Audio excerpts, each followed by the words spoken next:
Muy buenos días para todas y todos. Good morning to all, monsieur, madame. Bonjour à tous. Bon dia también. Señor rector de la Universidad para la Paz, don Francisco Rojas Aravena, señor presidente del Consejo de la Universidad para la Paz, don Hal Klepak, honorable señor alcalde del Cantón de Mora, don Gilberto Monje Pizarro, ex primeras damas, muy particularmente doña Estrella Celedón de Carazo, y en ella nuestro amado expresidente fundador de esta universidad, don Rodrigo Carazo, querida Mercedes, excelentísimos señores y excelentísimas señoras embajadoras y jefes de misión acreditados ante el gobierno de la República, honorables señoras y honorables señores representantes de organismos internacionales, señoras vicerrectoras y vicerrectores, decanos de la universidad, directoras y directores de diferentes centros de esta universidad, señoras funcionarias, señores funcionarios y estudiantes, graduados y graduadas del posgrado de esta universidad, amigas y amigos. Quisiera que mis primeras palabras sean de congratulación, de felicitación a la universidad en su 35º aniversario. Como bien se ha señalado aquí, 35 años se dicen fácil, sin embargo constituyen un acopio de luchas y experiencias de primer nivel que debemos recordar con reconocimiento. La Universidad para la Paz ciertamente es el fruto de una visión que encarnó en su propuesta don Rodrigo Carazo Odio, expresidente de la República, pero que fue acompañada con la determinación, y el cariño de muchas personas que, como él, creyeron ciertamente en esta universidad y lo que ella representa. Y el hecho de que estemos aquí en el Cantón de Mora, en Costa Rica, celebrando este 35º aniversario, refleja bien esa visión, es decir, la de crear en el corazón de una América Central que en aquel momento se debatía en conflictos internos de extraordinaria magnitud, un espacio académico que formara a generaciones de constructores de paz. Y esta reformulación que hizo don Rodrigo Carazo, inspirado ciertamente en lo que ya se había dicho en el momento de creación de la UNESCO, que así como las guerras se creaban en la mente de los hombres, y en este caso sí, de los hombres, no de los hombres y las mujeres, sino particularmente de los hombres, había que crear en esas mismas mentes la paz y prepararse para ella. Si vis pacem no para bellum, si vis pacem para pacem. Y esa lógica que adquiere hoy en día un significado especial es la que celebramos, es la que concelebramos. Refleja un entendimiento de la comunidad internacional, al menos de la comunidad internacional a la cual nos gusta pertenecer, que nos obliga a construir el futuro sobre la base del entendimiento entre los seres humanos, no sobre el conflicto, no sobre el enfrentamiento, no sobre la guerra, no sobre la violencia, sino sobre un deseo compartido de construir en justicia, de construir en equidad, de construir en sostenibilidad, de hacer posible esta visión de un mundo mejor en donde los seres humanos recuperen la dignidad que naturalmente tienen. Y en ese sentido, la Universidad para la Paz forma parte esencial de un complejo engranaje internacional del cual, por supuesto, no escapan los estados, pero tampoco la sociedad civil y las organizaciones que promueven el entendimiento humano, y tampoco, claramente, los centros de educación superior como este y como otros, que tienen la responsabilidad fundamental de construir conocimiento desde la teoría, desde las ciencias, desde la innovación, para fortalecer este entramado internacional que favorezca el entendimiento y la concordia entre la familia humana. Por eso también es tan importante que esta universidad sea la casa de la Carta de la Tierra, que aquí la dirección sobre el Consejo de la Tierra constituya una parte fundamental del trabajo de esta universidad y que en torno a ese concepto que hoy se debate en la COP en París, entre la desesperanza y la ilusión de un mundo que sí puede asumir la responsabilidad de su futuro sobre la base de la solidaridad y el entendimiento entre las naciones, yendo más allá del ambiente a una visión integral del desarrollo, constituye una razón para estar inspirados. Así es que, en nombre del Gobierno de la República, de mis ilustres predecesores y predecesora que durante los últimos 35 años apoyaron a la Universidad para la Paz, y en emocionado recuerdo del presidente fundador de esta universidad, don Rodrigo Carazo Odio, traslado al señor rector y al señor presidente del Consejo nuestra felicitación y nuestro reconocimiento por lo que creo ha sido una extraordinaria historia de éxitos, con sus luces y sus sombras, como recordaba bien ahora don Hal, pero principalmente sus luces, que son muchas, y así lo reflejan los más de 1.600 graduados y graduadas de esta universidad, incluida la primera dama, por supuesto, sino que también recoge una parte importante de ese espíritu que también se expresa en la familia de las Naciones Unidas, de las cuales este centro de estudios forma parte. Viejo profesor, no pude aguantar la tentación, soportar la tentación de referirme por el fondo a los nuevos conflictos y viejos paradigmas que esta universidad ha convocado a analizar en ocasión del 35 aniversario de su fundación, casi que por vocación, pero también por voluntad. En un momento como este, me sentiría muy extraño no aludiendo a algunos temas sobre el Estado, el multilateralismo y la construcción de la paz en un momento como este. Así es que, si me lo permiten, quisiera dedicarle unos minutos a esa reflexión que tiene que ver más con la mía vocación magisterial que con mis funciones como jefe del Estado. Creo que resulta casi que obligatorio iniciar una reflexión de esa naturaleza recordando el papel que juega el Estado en la construcción del orden internacional en Occidente. Digo en Occidente porque para quienes vienen de otras tradiciones culturales saben que el eurocentrismo que tanto ha dominado el pensamiento historiográfico y sociológico, politológico, antropológico, a lo largo de más de 200 años, ha hecho que pensemos a veces que la experiencia occidental y particularmente del occidente atlántico, aquel vinculado más a las rutas comerciales del Atlántico Norte, es la experiencia de todo el mundo, y eso no es así. Evidentemente, las civilizaciones en los valles del Indo, de la Mesopotamia, de los ríos chinos, fue y antecede mucho a la propia práctica y formación de las estructuras estatales en Occidente, pero quisiera referirme al Estado occidental y la experiencia que ésta nos da. Y a ese respecto aludir necesariamente a un lugar común para quienes hemos estudiado el fenómeno del Estado desde esa perspectiva occidental, que es el advenimiento de la paz de Westfalia, después de más de 100 años de guerras en Europa, y en ese sentido, el advenimiento de un sistema internacional por primera vez más o menos configurado. Hasta ese momento, los estados nacionales en Europa habían sido demasiado difusos, y aunque había parido la Edad Media un entramado de estructuras estatales que más o menos se perfilaban ya como actores internacionales,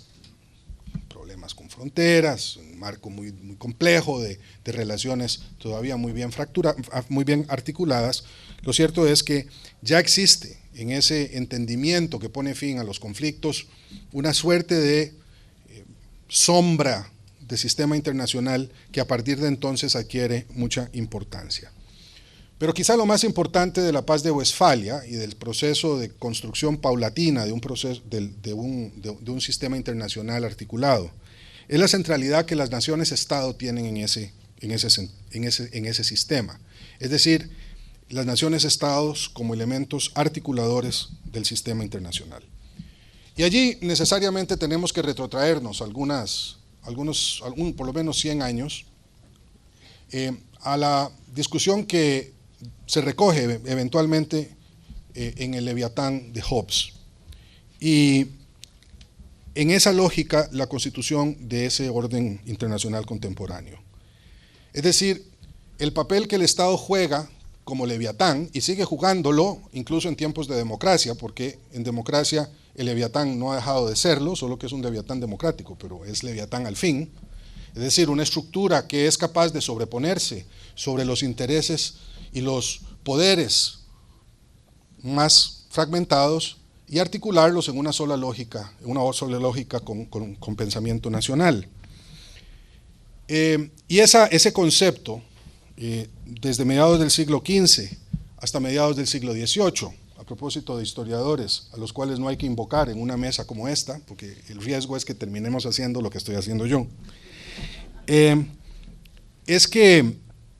no se cuestiona ese paradigma, que en ese momento y por mucho tiempo, que casi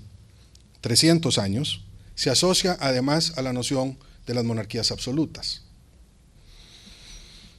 Quizá la excepción más notable de esa perspectiva no cuestionada es la de Immanuel Kant, cuando hacia mediados del siglo XVIII, en su muy conocida obra Rex Pax Perpetua, de la paz perpetua, empieza a hablar de la necesidad de la construcción de un orden supranacional que busque controlar de alguna manera los excesos del Leviatán y que tenga como objetivo algo que desde entonces hasta hoy sigue siendo una fútil misión de los organismos internacionales, que es la eliminación de la guerra por medio de una serie de condiciones, incluida por supuesto el fin del secretismo y de las alianzas pactadas de forma secreta por los estados. Esa obra de Kant a mí me parece importante por algo que hoy mencionábamos y que quisiera traer otra vez a cuento al final de mi intervención, que es la responsabilidad y el espacio de lo ético en la construcción de la paz. Y la importancia de una visión que algunos con un poco de desprecio llaman idealista de las relaciones internacionales, pero que a la luz de la realidad del mundo de hoy pareciera ser casi obligatoria. Kant fue una pequeña luz en un mundo de oscuridad, una luz que continuó brillando allá muy al final de las constelaciones políticas de entonces, pero una luz que hoy, al calor de los acontecimientos que desde entonces hemos experimentado, se convierte en una potente oportunidad para mirar las relaciones internacionales bajo otra óptica. Ahora, sucede a Kant la Ilustración, y con la Ilustración una iluminación a la política que no rompe con la lógica estatista, que eventualmente adquiere una madurez mayor tras la derrota de Napoleón Bonaparte en la Conferencia de Viena. Y esto, por supuesto, que ahí sí se nota, al construirse el llamado Concierto de las Naciones, ahí sí se nota la creación de un sistema internacional europeo cuya principal preocupación era evitar que apareciera otro Napoleón, pero que en ese proceso permitió el desarrollo de una serie de normativas de derecho internacional, si se quiere, basado en algo que Kissinger después ha retomado, incluido en su última obra, que tiene que ver con el equilibrio de poder, de un balance de poderes, una forma de garantizar que nadie, para no decir todos, tuviesen la capacidad de imponerse sobre los demás, lo cual creo que sigue siendo una expectativa de algunos países en el mundo. A partir de entonces, y pese a intentos importantes como los de la Sociedad de las Naciones tras la Primera Guerra Mundial, el Estado adopta, acepta, acoge, se convierte en una fuerza monopólica como actor principal y único protagonista del sistema internacional. Evidentemente, la Segunda Guerra Mundial y el advenimiento de las Naciones Unidas constituyen una, llamémoslo, primera y tímida, para no decir tímida a secas, a pesar de lo que señalé de Kant, pues la primera vez que tenemos esta posibilidad de romper con la tendencia del monopolio estato-nacional del sistema internacional. Y creo que la principal contribución de las Naciones Unidas, que ya se había visto desde el punto de vista de la historia del derecho desde finales del siglo XIX, me corregirá nuestra muy estimable señora magistrada de la Corte Interamericana de Derechos Humanos, doña Silvia Todio, a quien saludo muy respetuosamente y que es una distinguida proponente de esta idea de la universidad también, de la Universidad para la Paz, como miembro del gabinete de don Rodrigo Carazo. Es el hecho de que se crea normativa internacional, se crean instrumentos de derecho internacional supranacional, de aplicación general, de aplicación obligatoria a un conjunto creciente de materias. Y la evolución que ha experimentado, especialmente los regímenes de protección de los derechos humanos, y muy particularmente los que tienen que ver con derechos humanos de segunda y tercera generación, o sea, no solamente los derechos de las mujeres reconocidos ahora expresamente, sino también los de la naturaleza y otros, constituyen una novedad importante. Y, por supuesto, los esquemas de gobernanza global que se mantienen tutelados por el Consejo de Seguridad, que es algo que no deja de ser una paradoja, lo digo con todo respeto por los miembros del Consejo de Seguridad y particularmente por los miembros permanentes del Consejo de Seguridad, que tienen un papel tan importante en la administración del capítulo 7 de la Carta, en lo que tiene que ver con guerra y paz, en lo que tiene que ver con operaciones humanitarias en el terreno, sigue siendo un factor que distorsiona esa voluntad de construir la internacionalidad desde la multiculturalidad. Pero bueno, la situación que prevalece hasta la hora actual, con un matiz que se produce al final de la Guerra Fría y claramente con el advenimiento de la postmodernidad, es que esta, llamémosla, todavía en construcción, esta idea todavía en construcción del multilateralismo como sustituto de aquel paradigma originado a mediados del siglo XV. Y me parece que esta idea de la ilusión multilateralista adquiere mucha fuerza, por supuesto, con el portentoso desarrollo tecnológico de las telecomunicaciones, de la información, que se ha convertido en el centro del debate contemporáneo, en donde, por supuesto, que el fin de la Guerra Fría produce un desorden que rompe con la vieja lógica de los equilibrios de poder y particularmente con el predominio de los dos grandes bloques que se habían entronizado en el mundo en ese marco. Y este desorden globalizado, esta otra parte de la globalización que no tiene que ver con el fortalecimiento del multiculturalismo, de la posibilidad de unos intercambios más libres, de un comercio más abierto, de un reconocimiento de la sostenibilidad, etcétera, y especialmente el resurgimiento, lo que Renouvin llamaba las fuerzas profundas en la historia, del nacionalismo, de la religión, de las lenguas, la participación ahora ya no solamente de los estados, sino de los pueblos en los procesos de toma de decisiones, complejizando las viejas nociones de frontera, ¿verdad? Dejándolas, además, para todos los efectos, bastante caducas frente a otros paradigmas como los de la cooperación transfronteriza, etcétera, etcétera, hace que aparezcan nuevos fenómenos bélicos, nuevas tensiones, nueva conflictividad que no estaba prevista en la normativa y las visiones del mundo todavía acostumbrado demasiado al paradigma del antiguo régimen de ciudades, de estados-naciones. Y en ese sentido, se crea una contradicción creciente y cada vez más profunda entre ese viejo entendimiento clásico del Estado-nación y el Estado-nación-cultura, que es lo que hoy experimentamos. Una población que recupera soberanía. Esto es una parte interesante de la democratización, ya no solamente la democratización que se expresa en la emisión de un voto, sino es la democratización que demanda la recuperación del espacio soberano del ciudadano y de la ciudadana para tomar sus propias decisiones y que se expresa además en una sociedad civil crecientemente articulada, sino también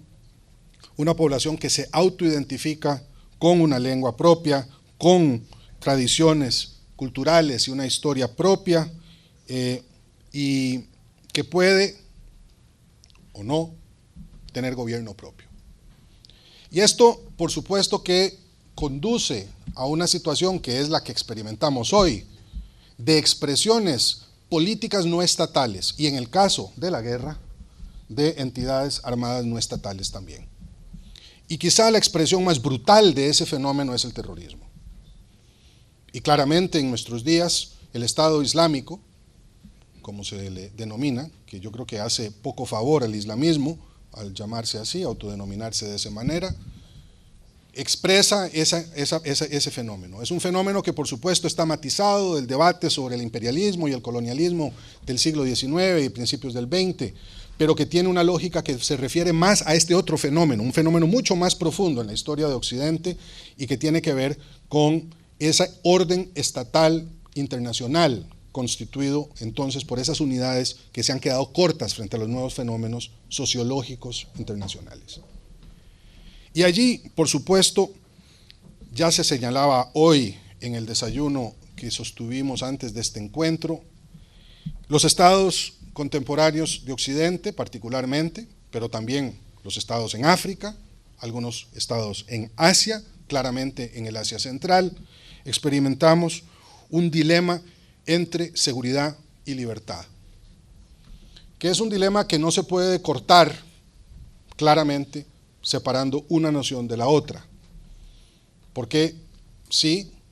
al buscar más seguridad, los estados y las naciones han apostado, muchas de ellas, por cercenar su libertad tanto individual como su libertad como colectivos nacionales. Y allí el tema de los controles, de las nuevas regulaciones e incluso la imposición de medidas militares como las que ayer el Reino Unido adoptó en la lucha contra ISIS en Siria y el bombardeo de las posiciones que sucedidas a las de Francia y probablemente a las que vendrán. Esta expresión internacional de nuevos conflictos no solamente se expresa en Europa, sino que tiene dimensiones en el resto del mundo. Y a ello habría que sumar algo que también es más que evidente en nuestros días, y es que hay otros fenómenos que no tienen que ver con la geopolítica que también inciden como espacios de nueva conflictividad internacional. Me refiero claramente a los que tienen que ver con la sostenibilidad del ambiente, el caso, por supuesto, del cambio climático es uno de ellos, o el fenómeno de las migraciones, que es otro, o del crimen organizado, que tiene mucho que ver con migraciones y tiene que ver mucho con ambiente, no solamente con drogas, pero sobre todo tiene que ver con personas, que son las mayores afectadas por este tráfico que supera en monto el del propio tráfico de armas o el tráfico de drogas. Y este fenómeno no es un fenómeno solamente europeo, es un fenómeno global que tiene expresiones que van desde la que hoy experimentamos en Costa Rica con la migración cubana que se está acumulando en nuestra frontera norte, generando una situación sin precedentes en la historia nacional, hasta la crisis de las migraciones en Siria, que en una dimensión muchísimo más grande, muchísimo más profunda, también es motivo y resultado, o resultado y motivo, más bien, de conflictos de otra naturaleza. Aquí, la decisión al final de cuentas tiene que ver entonces con cuál va a ser la nueva forma de enfrentar estos conflictos. Lo que tenemos es el Consejo de Seguridad para atender el capítulo 7 de la Carta, y claramente me parece que ese es un mecanismo insuficiente. Lo dije así en la propia Asamblea General de Naciones Unidas en septiembre al criticar al Consejo de Seguridad y criticar a sus miembros permanentes. Y lo hice no en un espíritu revanchista ni malévolo, sino para subrayar algo que sabemos pero que no se dice a veces con suficiente voz alta, y es que los 5 miembros permanentes del Consejo de Seguridad son los mayores exportadores de armas de la economía mundial hoy, lo cual constituye una contradicción inadmisible en una institución como las Naciones Unidas que buscan el crecimiento de la paz y la consolidación de esta por medios pacíficos. Ahora, la respuesta ante eso es, esa es la realidad, y el derecho a veto que tienen los miembros del Consejo de Seguridad probablemente ha permitido que el mundo no se autodestruyera en un holocausto atómico, lo cual también es cierto. Pero ese es el viejo orden internacional. ¿De qué sirve el veto en el Consejo de Seguridad frente a las nuevas realidades como Boko Haram en África o como ISIS en el Oriente Medio? Y claramente podríamos seguir bombardeando, lo cual, por supuesto, es una medida tan legítima como cualquier otra en temas de propia defensa, defensa propia, como los estados lo están mirando, y no voy a entrar a las consideraciones que tienen que ver con las decisiones que a ese respecto se toman, en un marco en donde las organizaciones armadas no estatales, en esa lógica internacional anterior, carecen de derechos, como sí tienen los estados, para quienes el orden internacional fue creado. Y esto plantea una discusión académica y política de primer nivel, que está hoy muy presente en todos los procesos de toma de decisiones en nuestros países. Pero lo que sí digo es que tiene que construirse un entendimiento internacional legal y una forma de articularlo desde el punto de vista multilateral que tiene que ser muy diferente al que prevaleció hasta hoy, porque no contar con ese orden impide solucionar problemas como los que vamos a sufrir en el pasado y de los cuales estamos viendo las primeras manifestaciones hoy. Y a ese respecto yo quisiera decir que esto no es una reflexión teórica, es decir, estamos hablando desde aquí sobre conceptos sobre situaciones como la que hemos visto desde hace tanto tiempo, y lo he dicho así en septiembre en Nueva York, en Libia, en Mali, la República Centroafricana, en Somalia, en Sudán del Sur, y lo vimos en Europa también, Srebrenica, lo vimos también en los ataques terroristas en París, antes en Madrid y en Londres, las violaciones que constantemente se cometen contra el pueblo de Palestina, la ausencia de posibilidades de una solución justa que le garantice paz a Israel y, por supuesto, los problemas que se derivan del comercio internacional de armas, de la utilización de las bombas de racimo y otras expresiones tecnológicas atroces como las que sabemos hoy producen miles de víctimas inocentes en todo el mundo. Costa Rica está a punto de celebrar el bicentenario de su vida independiente en el año 2021. Y para nuestra política internacional, ese momento de madurez, emblemática ciertamente, porque quisiéramos pensar, quienes somos costarricenses, que somos una nación madura, fundada en un entendimiento sereno de la realidad del mundo, obliga a un replanteamiento quizá de algunas de nuestras tesis y de nuestras formas de pensarnos. Pero una de las cosas que creo no debemos cambiar en la lógica hacia ese año es la posibilidad de tener una voz que, aunque al igual que la paz perpetua de Kant no necesariamente ilumine las acciones del mundo entero, al menos mantenga viva una ilusión que es la de la paz internacional basada en el desarme, en el respeto absoluto de los derechos humanos, en la construcción del desarrollo sobre la base de la sostenibilidad y del respeto a la naturaleza, y claramente colocar a las personas de nuevo en el mapa de las relaciones internacionales, no únicamente a los estados. Y eso conlleva, por supuesto, una toma de posición frente a los conflictos viejos y nuevos que tiene el mundo. El año pasado tuve el honor de suscribir, de firmar una ley que obliga al Estado costarricense a mantenerse neutral ante los conflictos internacionales, que recoge mucho el espíritu de don Rodrigo Carazo y de su generación, pero también la lógica que inspiró hace 67 años la abolición de las Fuerzas Armadas como institución permanente en este país. Y yo quisiera comprometer la visión, al menos de esta administración, pero estoy seguro que también las de quienes me sucederán después del brevísimo paso que he tenido el honor de experimentar como presidente de la República, a un país, de un país que cree en esos principios y valores, aunque muchas veces se consideren idealistas y fuera de la lógica de nuestro tiempo. Porque si la lógica de nuestro tiempo es el realismo, entonces los días de la humanidad estarán contados. Si la lógica de nuestro tiempo es la justicia, es la construcción de la paz y sobre todo, la construcción de naciones que respeten no solamente a las estructuras del Estado, que claramente son necesarias, sino principalmente a quienes de donde éstas se derivan, que son los ciudadanos, tendremos la posibilidad de construir un mundo de mayor equidad y de mayor inclusión. Muchas gracias.